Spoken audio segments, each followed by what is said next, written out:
Si jamais dans cette époque de Dieu pourtant de cœur généreux, le génie de l'Europe, celui de la vérité, celui de l'histoire, se sont tournés même involontairement vers Sainte-Hélène sous le grand Napoléon.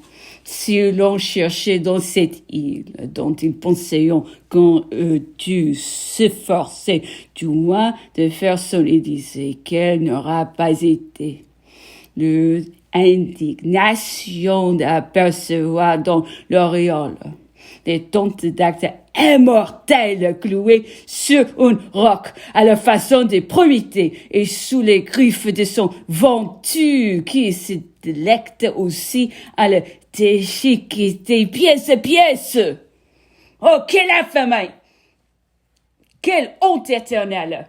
Dans cette période, la santé de l'empereur a constamment et grandement décliné. Ce cœur cru, si robuste, qui avait résisté à tant de travaux, qu'avions épargné tant de fatigues, qu'avions soutenu les victoires et la gloire, culpés de surmer sur des infirmités, qui était la méchanceté des hommes.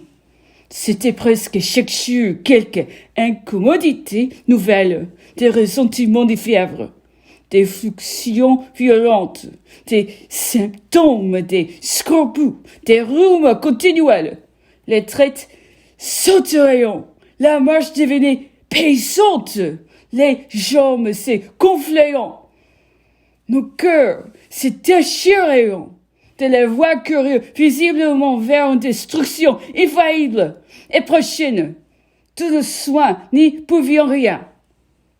Il avait renoncé depuis longtemps au cheval et fini par renoncer à peu près aussi la calèche. Même la simple promenade à pied devint rare. Et il se trouva réduit à peu de choses près, à la stricte réclusion de ses appartements. Il ne s'occupait plus désormais d'un travail suivi et régulier. Il ne nous dictait guère qu'à des longs intervalles et sur des sujets des plus fantaisies du moment.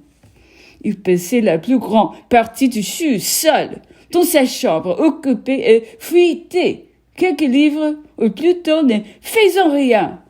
C'étaient ceux qui ont dignement jugé de toute la puissance de ses facultés, apprécié la force d'âme qu'il lui fallait peu dévorer paisiblement la charge accablante d'un tel ennui, d'une aussi odieuse existence, car vis-à-vis de nous, c'était toujours la même sérénité de visage, la même égalité de caractère, le même piquant, la même liberté d'esprit, parfois même de la gaieté, de la plaisanterie, mais dans les détails de l'intimité, il était aisé d'apercevoir qu'il n'y avait plus en lui ni préoccupation de l'avenir, ni méditation du passé, ni souciance du présent.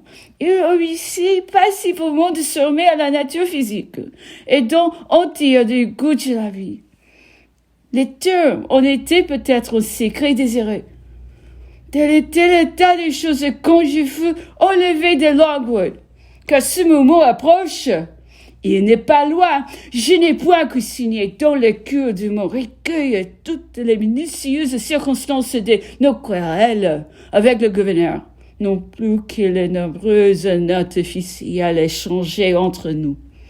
J'ai omis également les ignobles misères accumulées sur notre existence animale. Mon but n'était point d'écrire l'histoire de Longwood et de ses douleurs, mais seulement de faire ressortir les nuances caractéristiques de Napoléon. Au surplus, si on est curieux, on peut aller chercher tous ces détails dans la relation du docteur O'Meara.